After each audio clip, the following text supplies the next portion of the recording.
வணக்கம். ராமநாதபுரம் மாவட்டம் ராமேஸ்வரத்தில் கடந்த 24 மணி நேரத்தில் பெய்த மழையினால் ராமேஸ்வரம், பாம்பன், மண்டபம் பகுதிகளில் மழைநீரும் கழிவுநீரும் கலந்திருந்தது.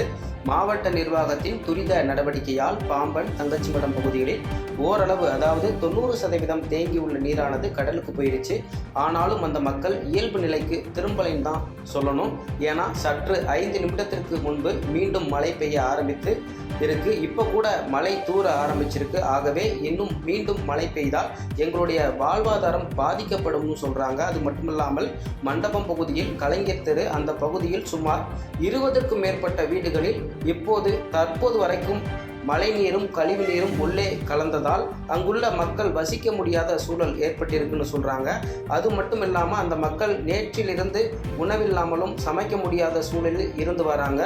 உணவு விடுதிகளில் மட்டும்தான் உணவு வாங்கி சாப்பிட்றதாகவும் சொல்கிறாங்க.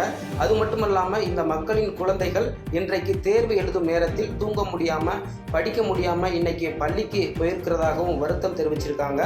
ஆகவே மாவட்ட நிர்வாகம், மண்டபம் பேரூராட்சி நிர்வாகம் இந்த பகுதியில், அதாவது கலைஞர் நகர், பாரதி நகர், அதே போல பெரியார் நகர், இந்த பகுதியில் சுமார் 100க்கும் மேற்பட்ட வீடுகளில் தேங்கியுள்ள மழை நீரை உடனடியாக அப்புறப்படுத்த வேண்டும் என சொல்றாங்க.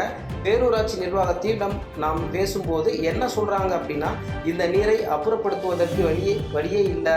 ஏன்னா கலைஞர் நகர் குடியிருக்க தகுதியற்ற இடத்தில் தான் மக்கள் வசிக்கிறாங்க.